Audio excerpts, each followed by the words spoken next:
Okay, so we are now live. Welcome, everyone. A special welcome to those who are watching us live on Facebook. Good afternoon. It's always a pleasure to learning together. So nice to have you as part of our Drisha's Spring Zman.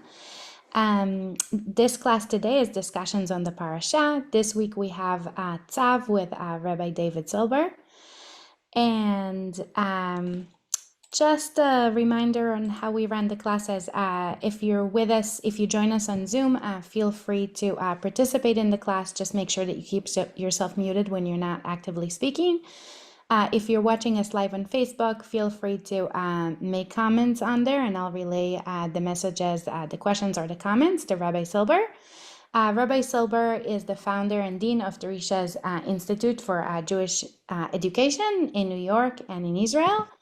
And with that, I'll turn this to you, Rabbi Silber. Okay, then, thank you. All right, so this week's Parashah is Parashah Tzav, second Parashah in Vayikra, but it's also a very special Shabbos. This Shabbos is called Parashah Para. And that we read this Shabbos, the special reading of this Shabbat is the chapter in the book of Bamidbar that discusses the law of the red heifer, the Parah Aduma. The Parah Aduma, which is the special reading, is the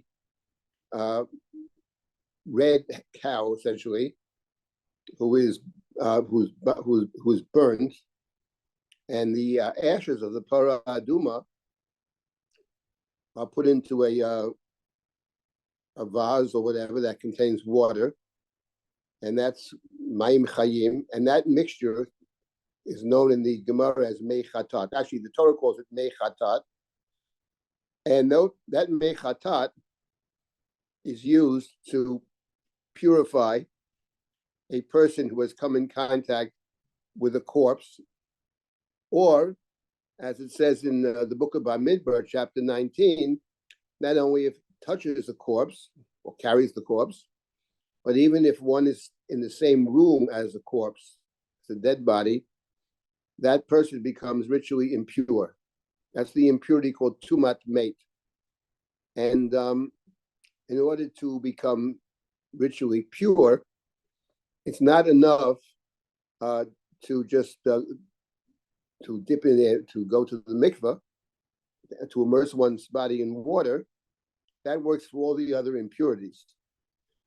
But here, there's an additional requirement, which is to have this mei chatat sprinkled upon you on the third day and the seventh day of your impurity.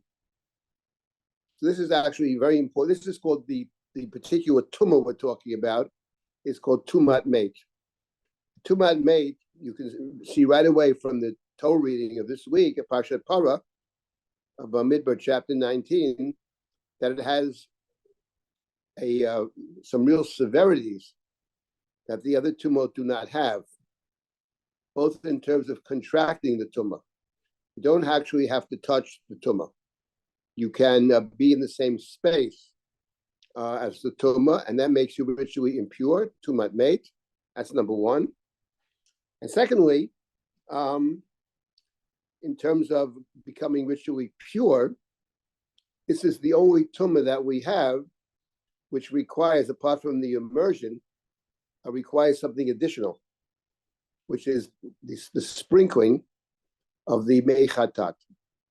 And the sprinkling of the mei chatat, the vase contains within it the ashes of the red heifer, of the Parah Aduma. And this is the reading that we read on this particular Shabbat. The Shabbat is called Parashat Parah. I did want to speak a bit about Parashat Parah. And something very interesting about Parashat. I mean, it's all interesting, but there's something about Parashat Parah that I think requires some reflection. Now, before we get to Parashat Parah, which deals with the purification rite of the Tamei Mate, I want to point out something else. When you think about Tumah, the things that make one ritually impure, and remember, that within that tradition, this is something that nowadays we, for the most part, don't really deal with at all. For the most part, one reason is that since most people, virtually everybody, has come into contact at one point or another in their lives with a corpse. You go to a cemetery, you go to a funeral or whatever. Maybe you're in a hospital. And these are all places in which you can contract tumat met. And the point is that once you've contracted tumat met, in today's world, there's no way to get rid of it. Because although we have many mikvaot in the world, we don't have any para aduma. So the entire ritual of the para aduma is essentially, as far as we're concerned, irrelevant. But the fact is that you are required to undergo this ritual to rid yourself of tumat met. So fundamentally, pretty much everybody is tameh, but we can't get out of the tumah. So for that, in general, the questions about ritual purity, impurity, for the most part, have little relevance. They do come up under certain situations. And of course, the big exception is nida. That's the big exception to the rule. That's a whole other conversation. But for the most part, this ritual impurity is irrelevant. Having said all that, we have to remember that as far as the Torah and as far as the rabbinic tradition is concerned, it's hardly irrelevant. So, for example, in the Mishnah, those that are studying Mishnah, we have a program here to study Mishnah, and the Mishnah consists of 6 sidarim. There's 6 different big pieces to the Mishnah. One of the 6 is called Taharot, that deals essentially with Tumah and Tara. And it just so happens that the number of Mishnayot in each Seder is 500, 600, 650. But when you come to Tarot, they're over 1,000. So the point being that Tumah and Tara, whereas as far as most of us are concerned, has a little relevance, it does come up in terms of Kohanim, who are adjoined from becoming ritually impure. And the question is what applies today, what doesn't apply today, etc. But for the most part, for most non-priests, it's not relevant at all. But in the Mishnah, it occupies a very central place. So therefore, it behooves us to understand something about Tumah V'Tara. Now, here's the point I would make about Tumah V'Tara. If we ask ourselves the question, which of the ritual impurities is the most severe and the most central? I think one can make a very good case that tumat met is the primary tumah. And what's interesting about that, it's not actually that surprising, but what is surprising is this. Parashat Para, we are reading chapter 19 of Bamidbar, the laws of the Para Aduma. And one would have expected to read the laws of ritual impurity of Tamei Met. You would think it would occupy a central position in the book, which describes virtually every other tumah. But that's not the case. The book in which we describe tumah and tara is the book of Vayikra. It's a big part of the book. You have Metzora there, you have Zava, you have Zav, you have Nida, you have Kalim, different vessels. You have all the rules of Tumah and Tara in the 3rd book of the Torah. And the glaring omission is Tamei Met. Tamei Met is found in chapter 19 of Bamidbar. It's not mentioned at all in the book of Vayikra, and that's actually quite interesting, actually quite startling and quite interesting. So there are 2 questions. One is, why does Tamei Met come up where it comes? Why is it not in Vayikra? And second question would be, why is it in the book of Bamidbar, and why is it in chapter 19 of the book of Bamidbar? So I did want to talk about that, and I did want to briefly discuss something else, which is this idea of reading this parsha altogether, or more to the point, the so-called Arba Parshiot, the 4 special Torah readings that we have during the year. Parshat Zachar, Parshat Shkolim, Parshat Zachar, Parshat Para, and Parshat HaChodesh. These are the 4 special readings. What are they about? So I'll get to that in a minute. But before I get to that, I did want to make a different point. This week's Parsha is actually Parshat Tzav. Parshat Tzav has 2 parts to it. The first part is a rules pertaining to the various sacrifices. The sacrifices are actually mentioned in the first Parsha in the book of Vayikra. But then in the second Parsha, Parshat Tzav, this week's Parsha, the Torah goes back to these sacrifices and adds additional laws and rules concerning the various sacrifices. That's an interesting question. Why is it set up this particular way? Some other year we can deal with that. That's the first half of the parsha. Additional rules concerning the various sacrifices: the ola, the burnt sacrifice, the shlamim, the chatat, the mincha, the asham, etc. Those are the 5. And then in chapter 8, which is the second half of this week's parsha, we are dealing with something completely different, which is called the miluim. That's chapter 8. The miluim is the Torah's description. It appears in 2 places. It appears in the 29th chapter of Shemot, the instructions about the miluim, and then the actual miluim is in chapter 8 of Vayikra. A description of what the priests did to prepare themselves to serve in the Mishkan. So the first 7 days, Shivat Yemei HaMiluim, essentially the priests are being taught what you do, what is the service that takes place within the Mishkan, within the sanctuary. And there's a 7-day preparation period. 7-day preparation period. That's the end of this week's parsha. Next week's parsha talks about what happens on the 8th day, by Yom HaShmini, when the Mishkan is dedicated. That's the description of that special day. The role of Aaron, the high priest, Moshe assisting, the death of Nadav and Avihu, which takes place on the very day that the Mishkan is being set up. It begins actually to be a functional Mishkan. So that's next week. But this week we talk about the 7-day preparation period called the Miluim.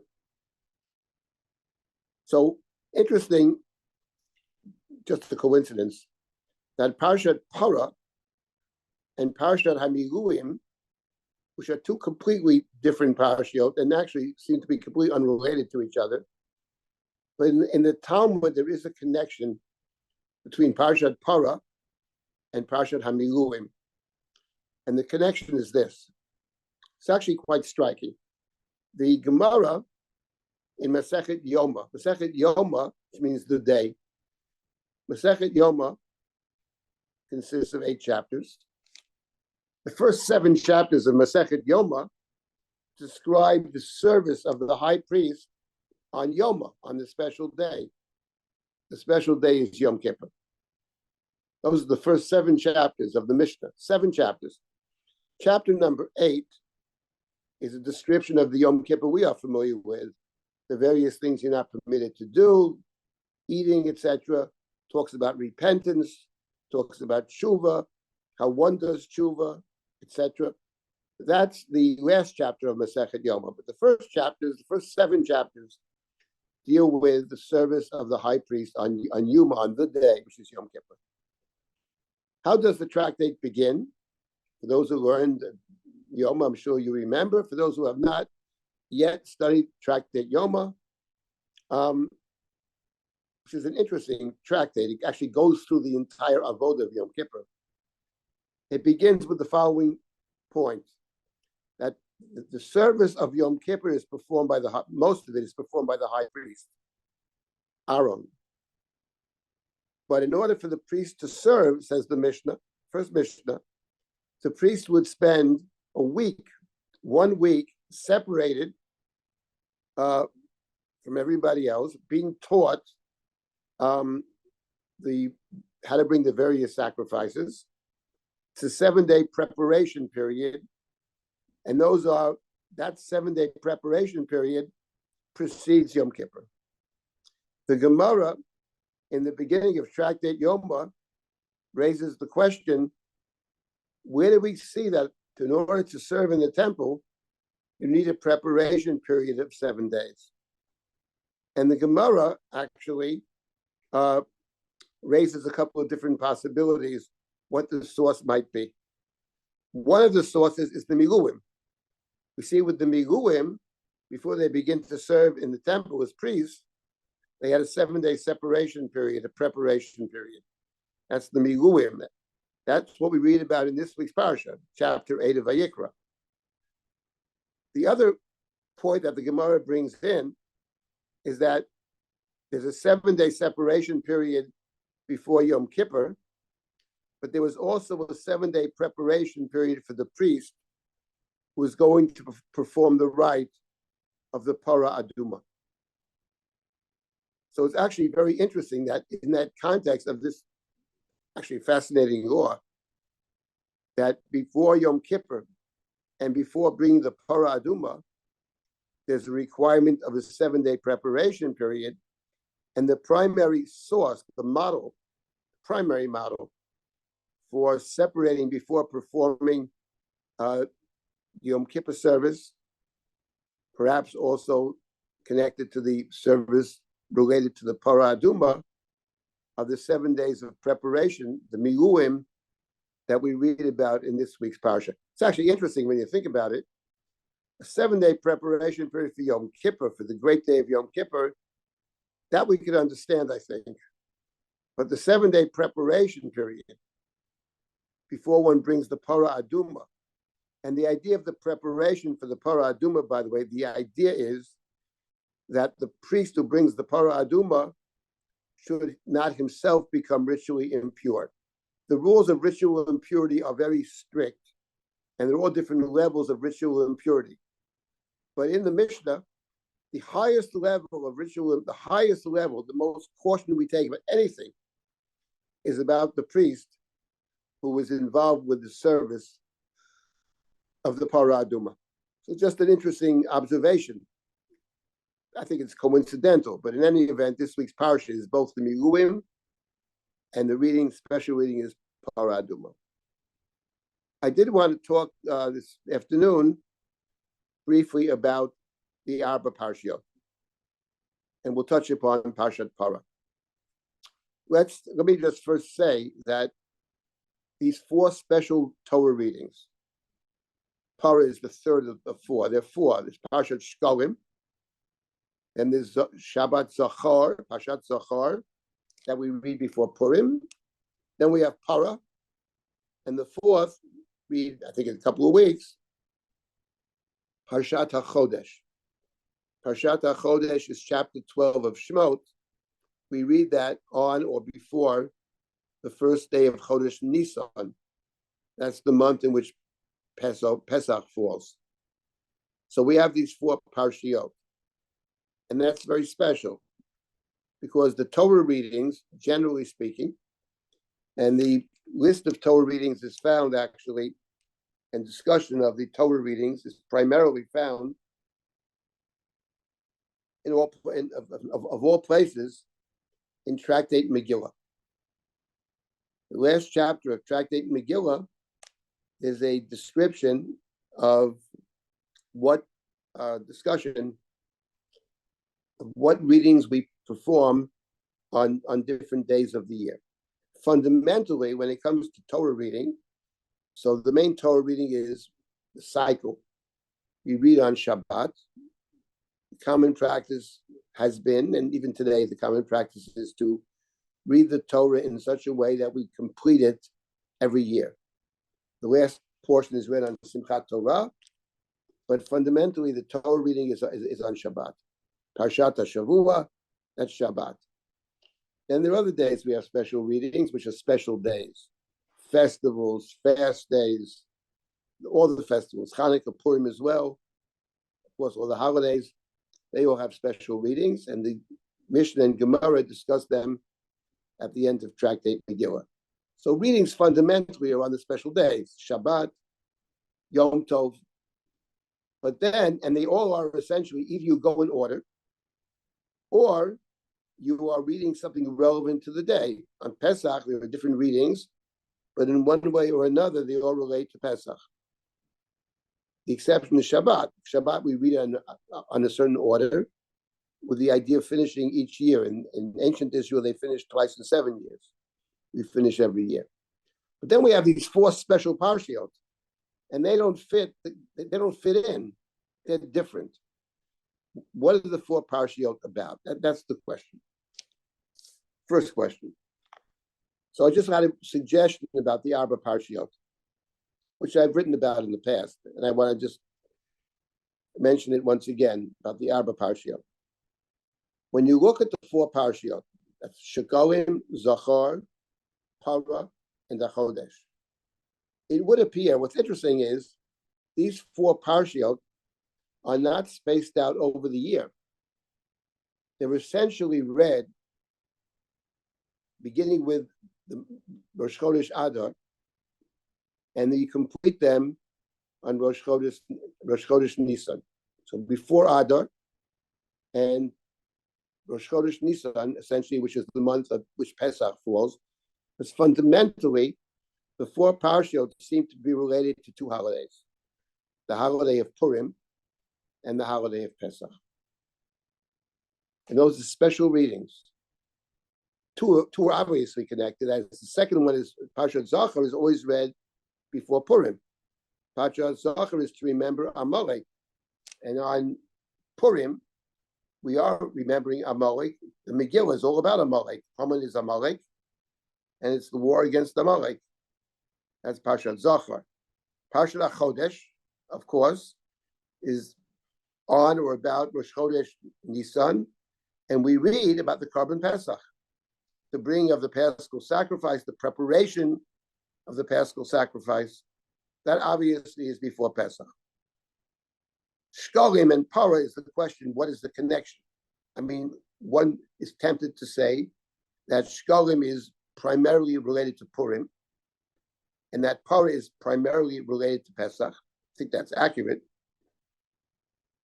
But I think there's a larger project going on. Why did the Mishnah set up these 4 parashiyot altogether? They seem very different than the regular Torah readings.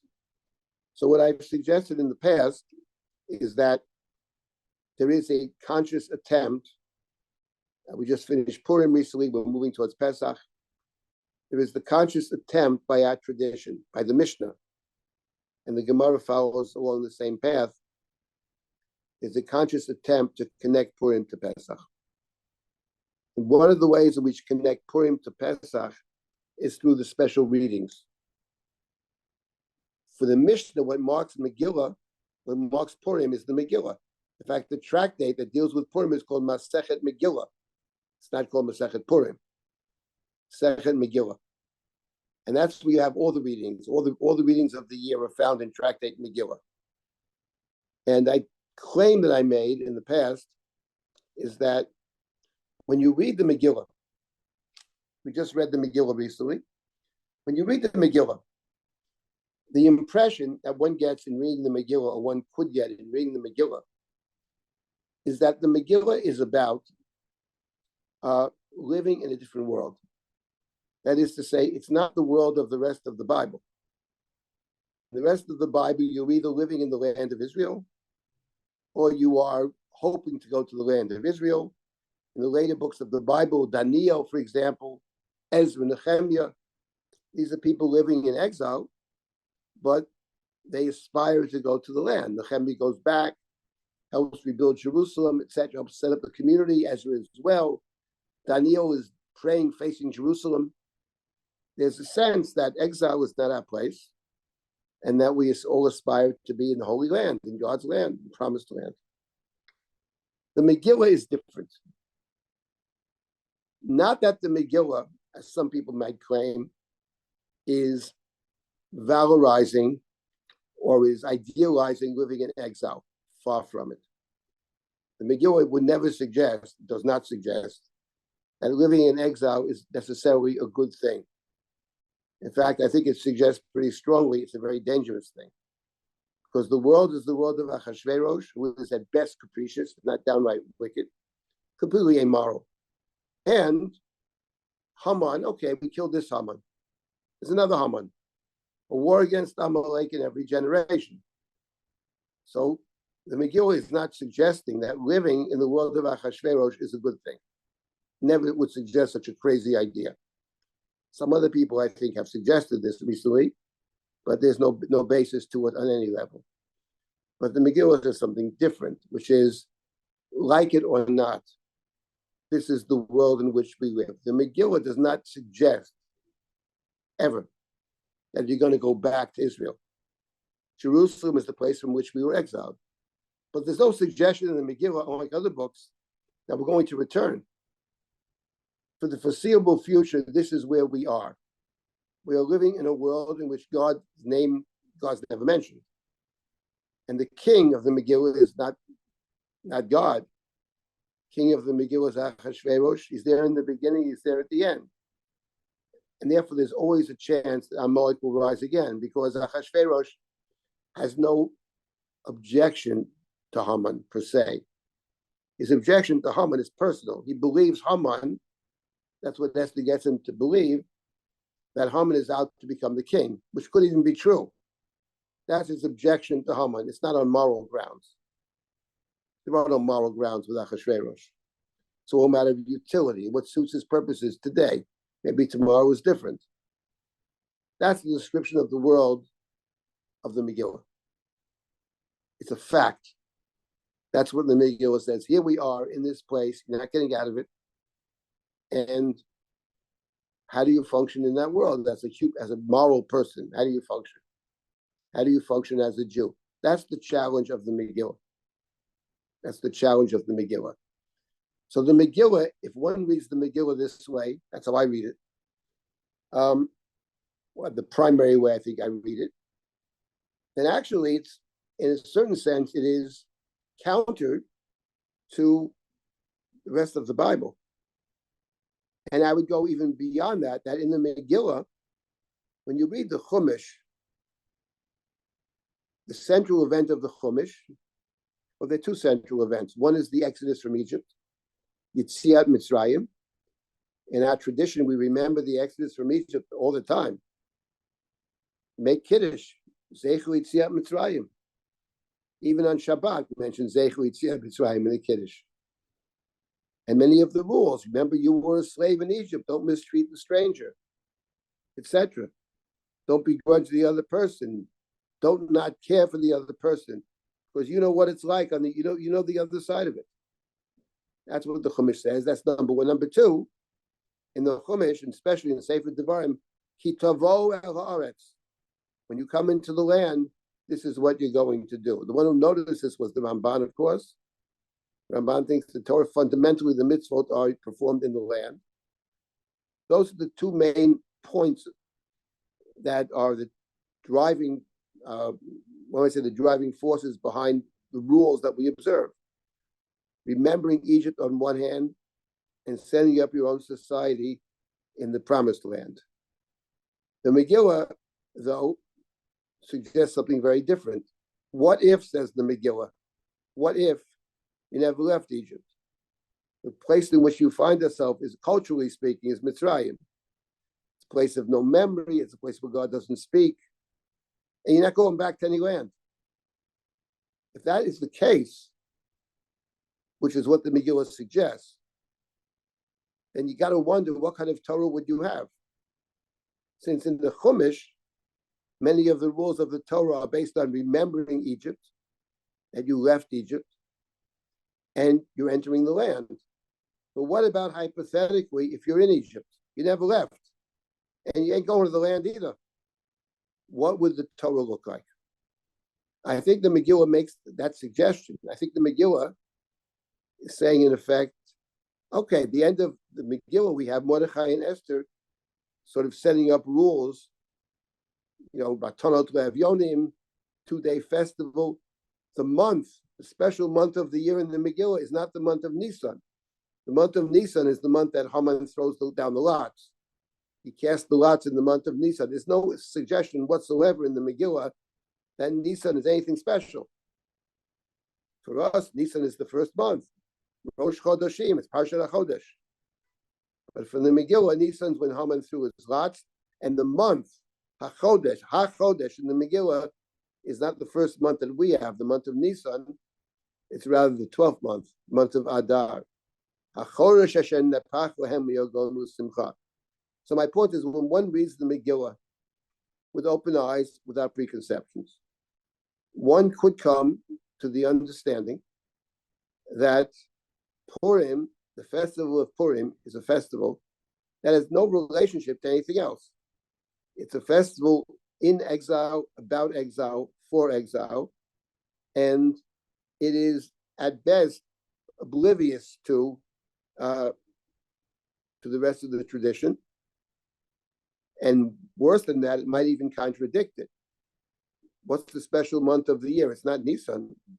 It's not the month of the Exodus. Why would it be? We're conceptually in Egypt. No, it's the month of Adar. It's the defeat of the armies, the Amalekite army of Haman. Haman is an Amalekite, and the people in his army, they're not Amalekites biologically, but they're Amalekites in their behavior.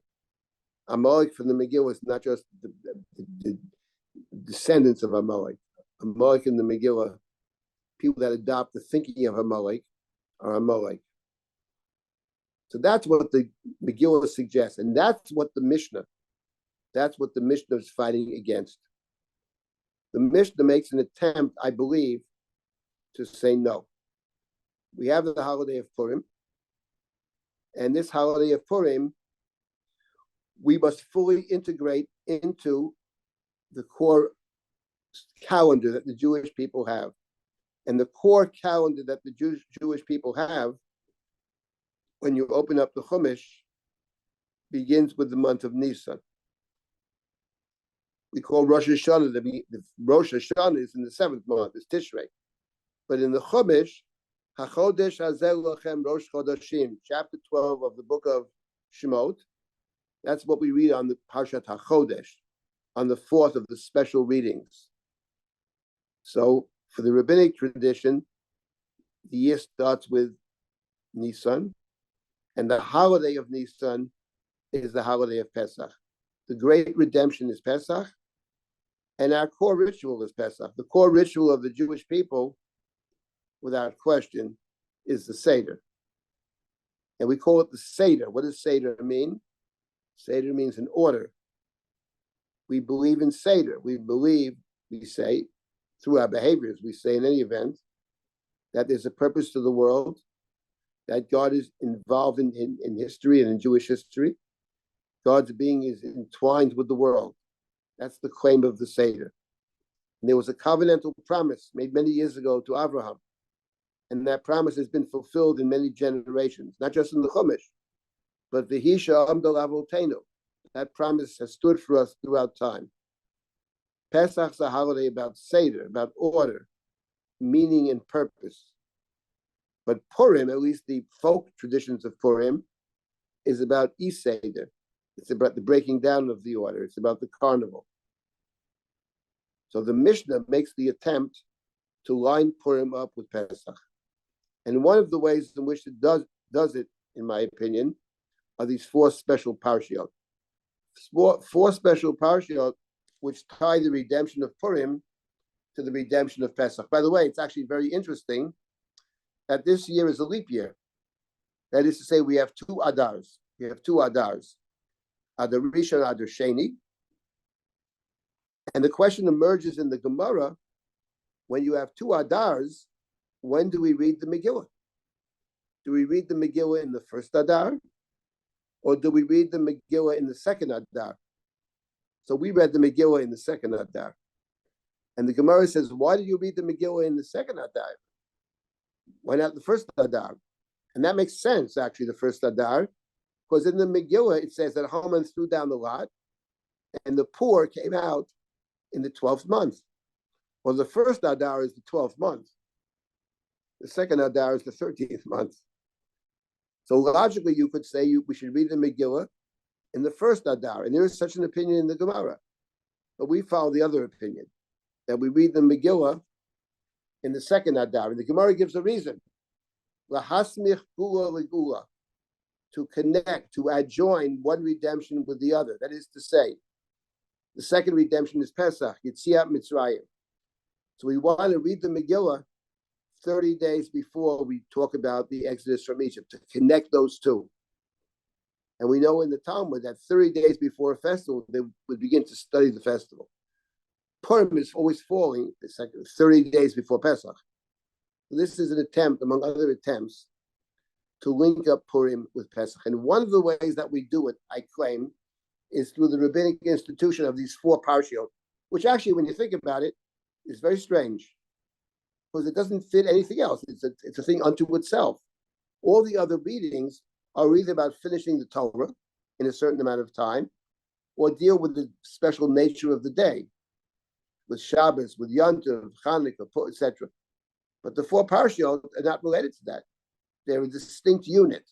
So the claim I make is that the 4 parashiyot are another way that our rabbinic tradition is connecting Purim to Pesach. It's a way of saying, yes, Purim started off maybe as a Persian holiday, but we have fully incorporated Purim into the Jewish holiday cycle. That's the holiday that comes a month before Pesach. That leads up to Pesach.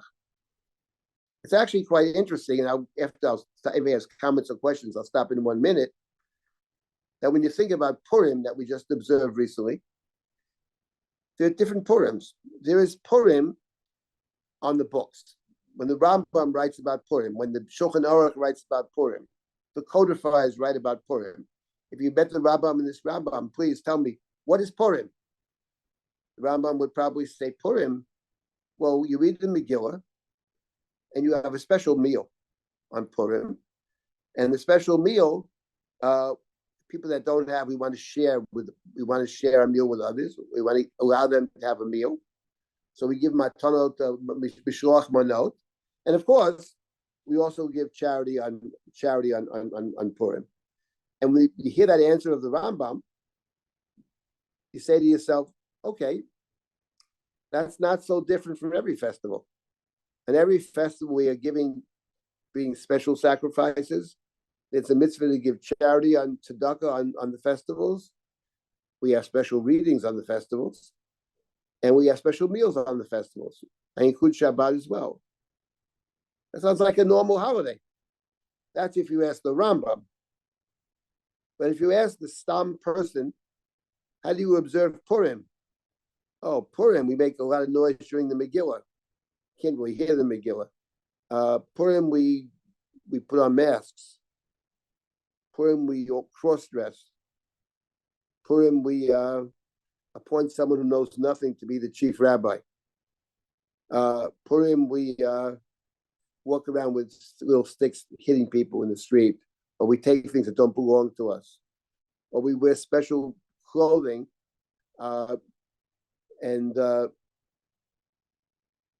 to disguise ourselves, pretend to be someone else. And we do a lot of drinking on Purim too, not just at the meal. We drink a lot on Purim. I'm not suggesting that's a good thing. So much that we get drunk, we can't tell the difference between Mordechai and Haman, etc., etc. When you read all of these various practices, they can all be reduced to one word, one little 5-letter word: chaos. Chaos, the blurring of distinctions, the breaking down of the order.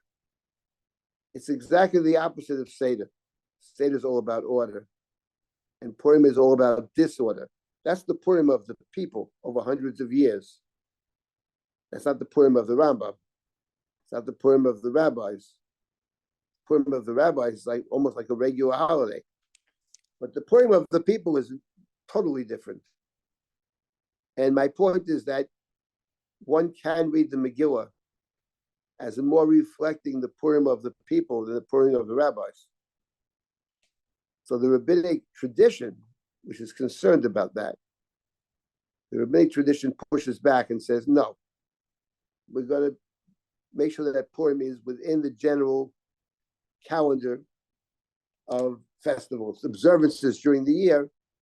Purim's also when is Purim? Oh, that's the month before Pesach. The redemption of Purim and the redemption of Pesach want them to be one after the other. There is an attempt to somehow to, I would say, to remove some of the more radical possibilities from Purim. And one way that we do it is saying it's connected to Pesach. So I do think that the four parashot in general, special four parashot, there is an attempt by our tradition to make sure that Purim and Pesach are seen as linked up one to the other, and not completely discrete. That's the first point I wanted to make. If anybody has a comment or question, I'm happy to hear it.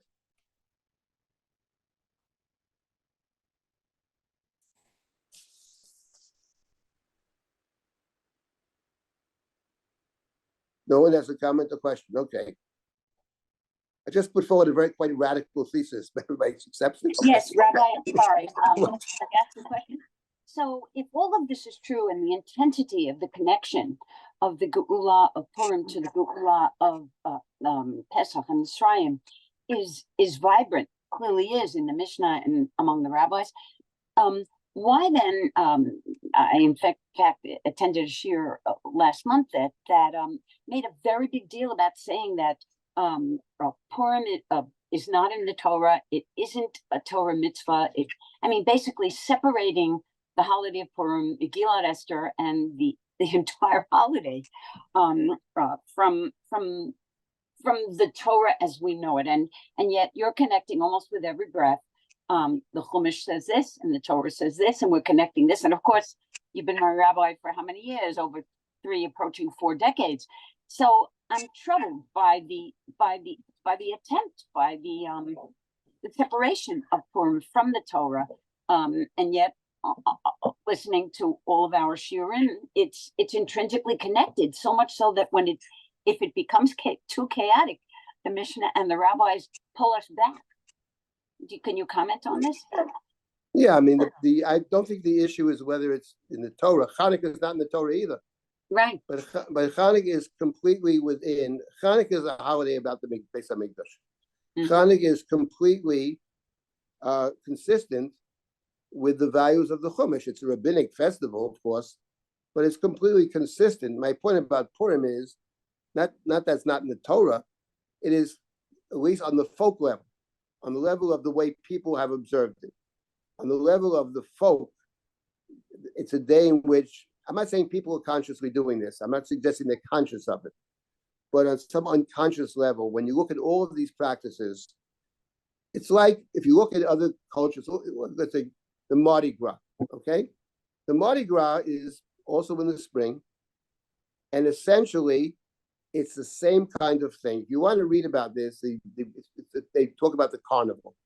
And the idea of the carnival is an anti-establishment kind of thing. It's very democratic in a certain way, and the rules are broken.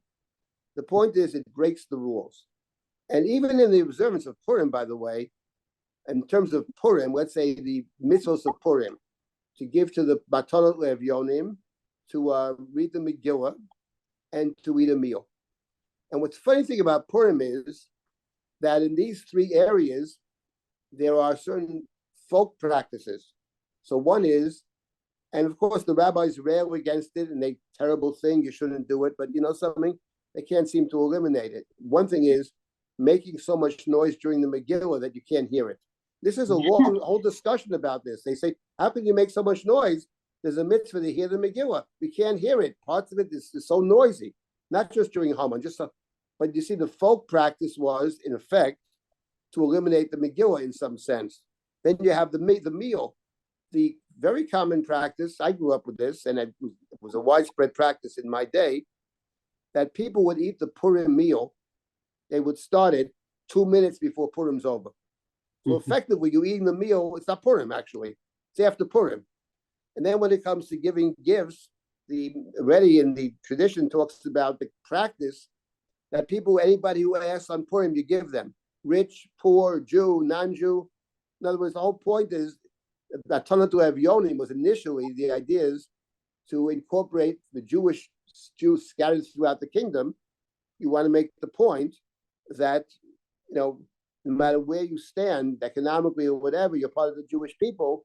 We have to support each other. But the practice essentially, eliminates it, because the practice was whoever stretches out their hand. In other words, my point is that I'm not saying that the rabbis like this. I'm saying that it doesn't matter what they like, because at the end of the day, the folk practice of Purim and the rabbinic construction of Purim are night and day different. And my point is that the folk practice of Purim, that's what I write about in my book, among other things, but that one can read the Megillah this way. I mean, we read the Megillah. Some people think, well, the hand of God is really here. He works out at the end. God watches over us. That's a way to read the Megillah. But you can read it differently. You can read the Megillah as it's all by chance. The king can't sleep one night. He happens to see that Mordechai saved him. It's a bunch of coincidences. You can read it that way.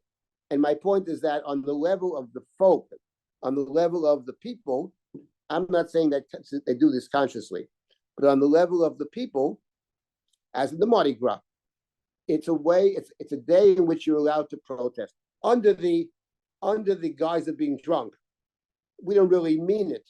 In other words, the point is, if you think about the court fool, it's an excellent example. You can't criticize the king. One person can criticize the king, the court fool. The court fool, because he's a fool. Well, of course, he's a fool. We discount what he says. And that allows the fool to tell the truth. Emperor has no clothes. You know what I mean? The point is, that is what allows it. So on Purim, it's we fool. No, we're half drunk. But then that allows us to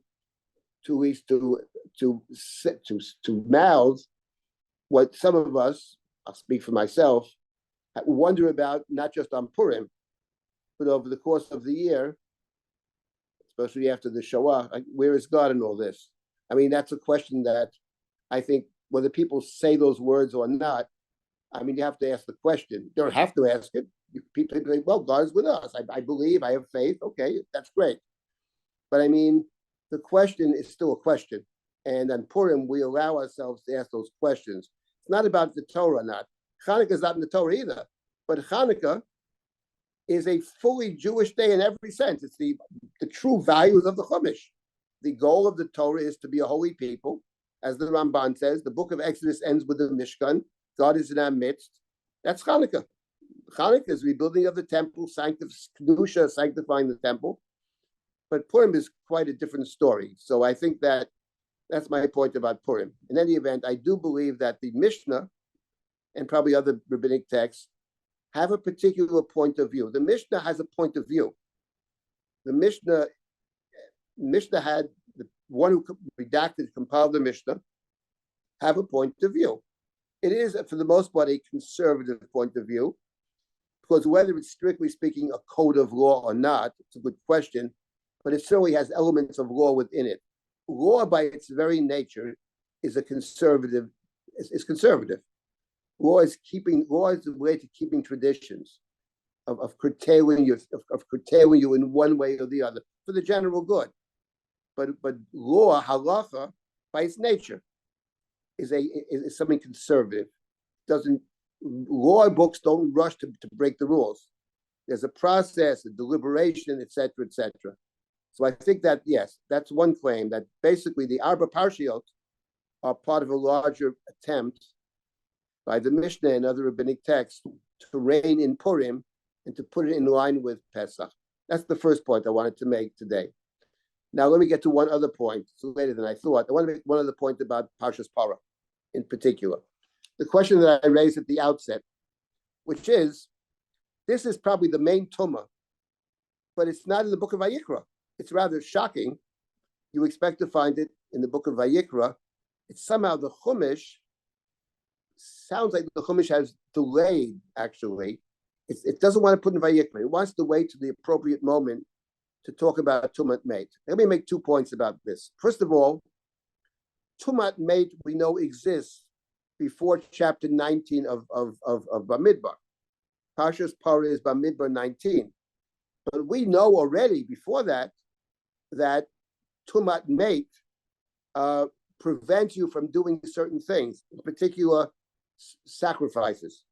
Because there's a story in the Torah, not in Vayikra, but in Bamidbar, but before chapter 19. And that's the story that appears earlier in the book of Bamidbar. And I believe that's why we read Parashah Parah before Pesach. And this story is found, I believe it's chapter 9. Yes, it's chapter 9 of Bamidbar. And that's the famous story where it says that in the second year of the journey in the desert, we were commanded to bring the Korban Pesach, the Paschal sacrifice.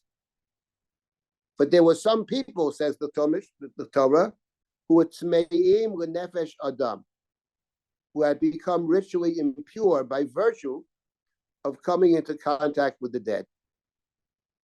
So in chapter 9, the Torah says that if you come in contact with the dead, you are tamei, and you can't bring the sacrifice. That's already in chapter 9. And I would add to this, by the way, not only in chapter 9 of Bamidbar, but there's another story which suggests that someone who comes in contact with the dead, who becomes tamei, under certain circumstances, is very problematic. And that's not in chapter 9 of Bamidbar, but that's in chapter 6 of Bamidbar. And that's the story of the Nazir. Someone takes on the vow of the Nazirite, and the Torah says you count out the days. But if this Nazirite came into contact with a corpse suddenly, wasn't his fault or her fault necessarily. That coming into contact with the mate, you have to start the Nazirite vow all over again. So the Torah in two stories in the book of Bamidbar talks about what happens if you come in contact with the corpse, and in each case it invalidates something. So the Chumash does know of tumat mate before you get to chapter 19, which raises the question, really, since the Chumash obviously knows of tamei mate and gives us two stories about tamei mate, which just assumes that the reader knows it, assumes it.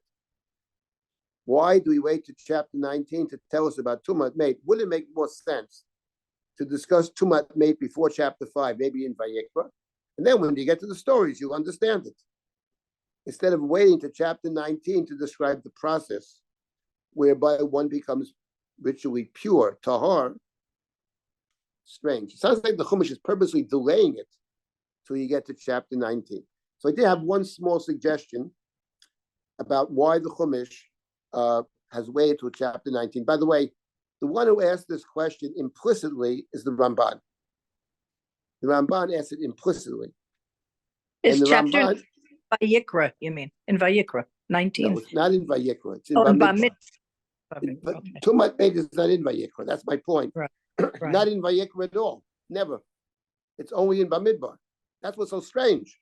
All the other tumas are in Vayikra, except for the main tumah, which is tumat mate. So I'm saying that it would have made more sense. And you have two stories in Bamidbar talking about tamei mate. So it would make total sense to have had it before that, probably in Vayikra. That makes sense. The Chumash has delayed it for some reason. So I did have a suggestion many years ago, and the Ramban says something else. The Ramban asked the question, and the Ramban says, in chapter 18 of Bamidbar, chapter 18, that's a chapter that deals after the rebellion of Korach. That chapter delineates the rules of the priest and the Levi, the Kohen and the Levi. What are the privileges of the Kohen and the Levi? What are the responsibilities of the Kohen and the Levi? Says the Ramban, since in chapter 18 it describes the role of the priest, the role of the Levi. So in chapter 19, it talks about Tumah and Tara and singles out the Parah Aduma, because there it's the Kohen who performs the ritual of the Parah Aduma. That's the Ramban's. The Ramban is bothered by the problem. The Ramban says we want to wait to connect it to the responsibilities and the privileges of the kahuna, which is found in chapter 18, after the Korach rebellion. I had a different suggestion, and just briefly, I'll tell you what my thinking is.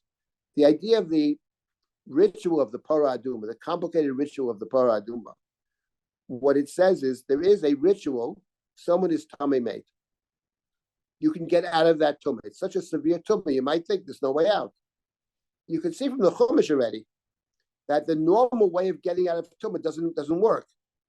The normal way of getting out of tummy is to wait X number of days and to go to the mikveh. That's how you get out of tumah. The taval b'mayim at Pesaro. That's the normal way. Sometimes, like Mitzvah requires a sacrificial service as well. That's true. Zava Mitzvah. But as far as the ritual act of making one pure tefillah, so the mikveh. When it comes to tamei mate, though, there's a different requirement: the sprinkling of the ashes of the parah aduma on the third day and the seventh day of the person's tumah. So you see right away that tamei mate is something different, something special. And I think what's interesting about chapter 19 is that chapter 19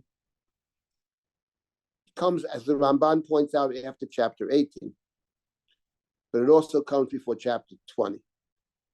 And chapter 20 of Bamidbar is the chapter, begins with the death of Miriam. And it talks about the death of Aaron.